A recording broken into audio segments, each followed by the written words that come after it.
हम पार्लियामेंट से निकलकर ऐन ऐवान सदर के गेट पे इसलिए आए हैं क्योंकि अवाम की जिंदगी अजीरन हो गई है कि वजीर आजम साहब शायद किसी और मुल्क के वजीर आजम होंगे, पाकिस्तान के शायद वजीर आजम नहीं हैं, क्योंकि वो यहाँ के मसाइल से जितने लाताल्लुक हैं उसकी पाकिस्तान की सियासी तारीख में मिसाल नहीं मिलती। कौम को मालूम है कि मुश्किल वक्त में नून लीग की क़यादत पाकिस्तान से भाग जाती है और जो क़यादत भाग नहीं सकती वो छुप जाती है।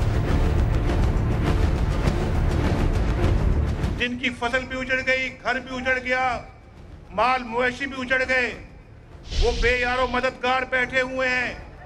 जरदारी साहब, मैं तो आपको बार बार कहता हूं, आओ इनकी मदद करो।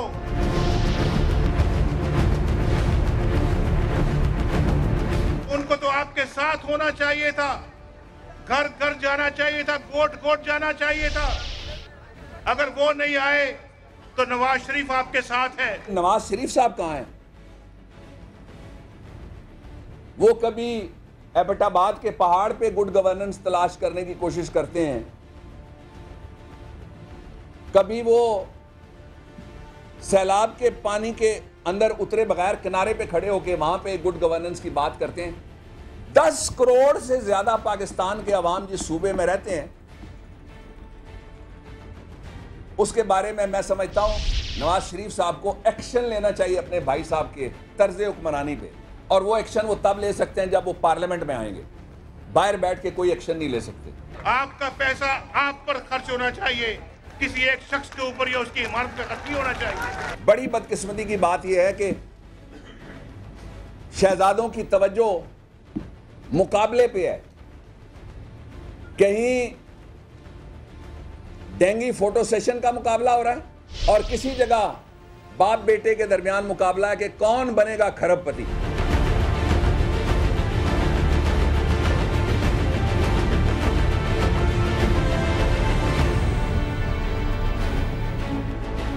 बिस्मिल्लाहिर्रहमानिर्रहीम। अस्सलाम वालेकुम नाज़रीन, मैं हूं Jasmine Manzoor and welcome to the show. खाली वज़ीर आज़म ही इस मुल्क के लाताल्लुक नहीं हैं, इस मुल्क की तमाम सियासी पार्टीज़ उतनी ही इस मुल्क के मसाइल से लाताल्लुक हैं जितना कि ताल्लुक गहरा उनका अपने मसाइल से है। और वो यूँ इस तरह कि जब भी हमने देखा ये अपने मफादात के लिए उनको सामने मद्देनज़र रखते हुए आला सतह के इजलास, आला सतह की कॉन्फ्रेंसेस, आला सतह के APCs, आला सतह के पता नहीं क्या क्या करते रहे, लेकिन उस आला सतह में कहीं भी अवामी सतह नज़र ना आई। सैलाब हो, उसके अलावा महंगाई हो जो कि 100%, 200% बढ़ गई हो, वो शख्स माजूर जो आज बदीन में पाकिस्तान कार्ड ना मिलने पर सैलाब मुतासरीन में उसने चौक पर जाकर अपने आप को जिंदा जलाने की कोशिश की और उसे लोगों ने रोका। सवाल ये पैदा होता है कि पाकिस्तान की ये खुशनसीबी या बदनसीबी है कि हमारे मसाइल इतने ज्यादा हैं, या कि हम वाकई इतने लाचार हैं कि हम इन मसाइल को ठीक ही नहीं कर सकते। पुरानी बातों में रहना, पुराने वक्तों में रहना, पुराने ताने देना, मुल्क छोड़ गए थे, मुल्क से भाग गए थे, 10 साल का कॉन्ट्रैक्ट किया, मुल्क से ये हो गए थे। भाई अवाम ये जानना चाहती है कि आप ये बताएं कि 120 ट्रेनें कैसे बंद हो गई जो 2007 तक मेरे ख्याल से चल रही थी। हर रोज 30-20 ट्रेन बंद हो जाती है। PSO ने कहा जी हमने पेट्रोल देना बंद नहीं किया, कम कर दिया। भाई क्यों कम कर दिया? ये हजारों अरबों खरबों रुपए का जो बजट आपने बनाया है वो कहां जा रहा है?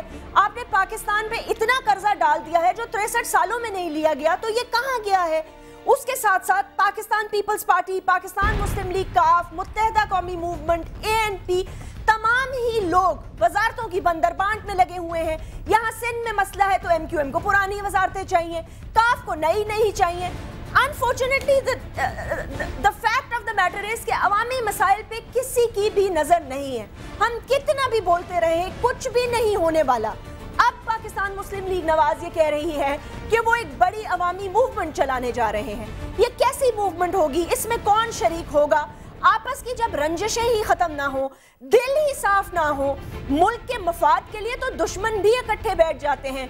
सदर पाकिस्तान कहते हैं जी इलेक्शन की तैयारी करें, अगला इलेक्शन भी हमारा है। बेशक हो सकता है अवाम उनको वोट डाले, इलेक्शन उनका हो, लेकिन अवाम का मसला वोट या इलेक्शन नहीं है। अवाम अपने मसाइल का हल तलाश कर रही है और अवाम के नाम पर झूठे नारे और खोखले नारे बुलंद कराने वाले लोग जो ऐवानों में बैठे हुए हैं, क्या वो ये बता सकते हैं कि पीआईए की आए दिन परवाजें क्यों ग्राउंड हो रही हैं? चलते हुए जहाजों के जनरेटर कैसे बंद हो जाते हैं? फ्लाइट्स अभी हज की शुरू नहीं हुई, 18 घंटे डिले शुरू हो गया। ये किस तरह की मैनेजमेंट है? ये मैनेजमेंट करना नहीं चाहते या इनसे मैनेज हो नहीं रहा, या 4.25 साल में इन्होंने अब मफामत चलाई है? जब मफामत पटड़ी पे आ जाएगी तो शायद अगले साल 5 साल में मुल्क चला ले। इस पर बात करेंगे एक छोटे से वक्फे के बाद।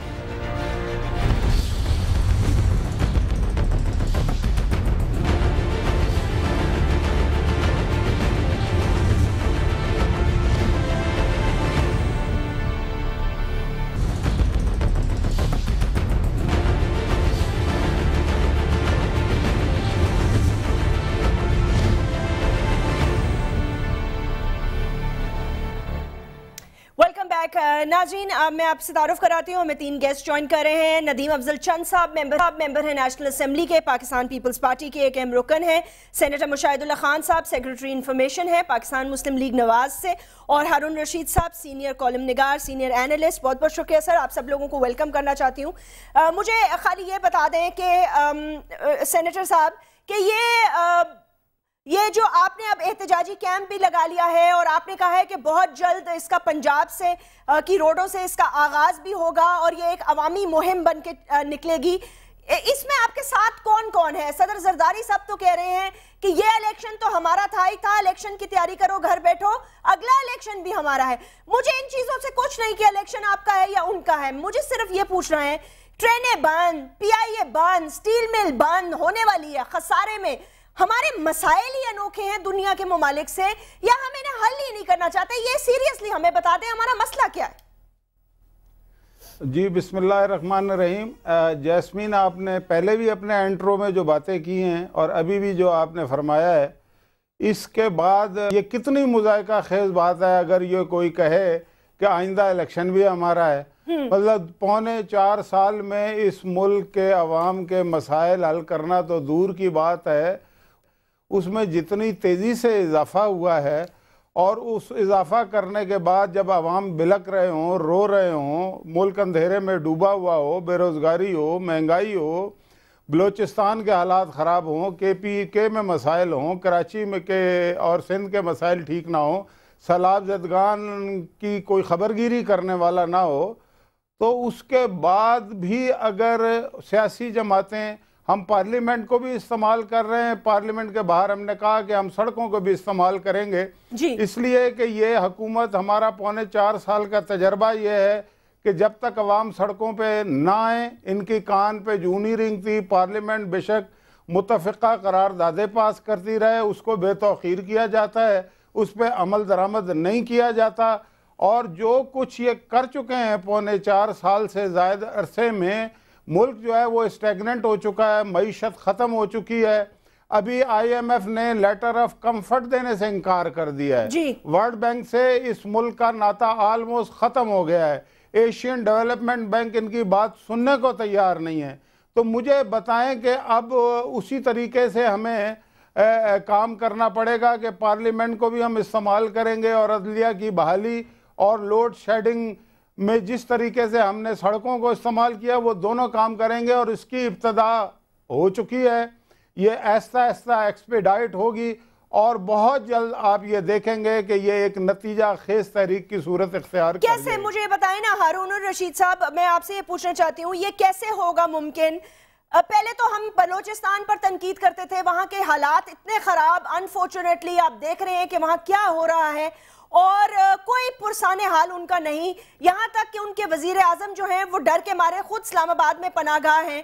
तो मतलब है वहाँ कोई ऑपोजिशन नहीं थी। चले ऑपोजिशन होता है तो इंसान को एक हौसला होता है कि चले कोई चेक एंड बैलेंस रहेगा।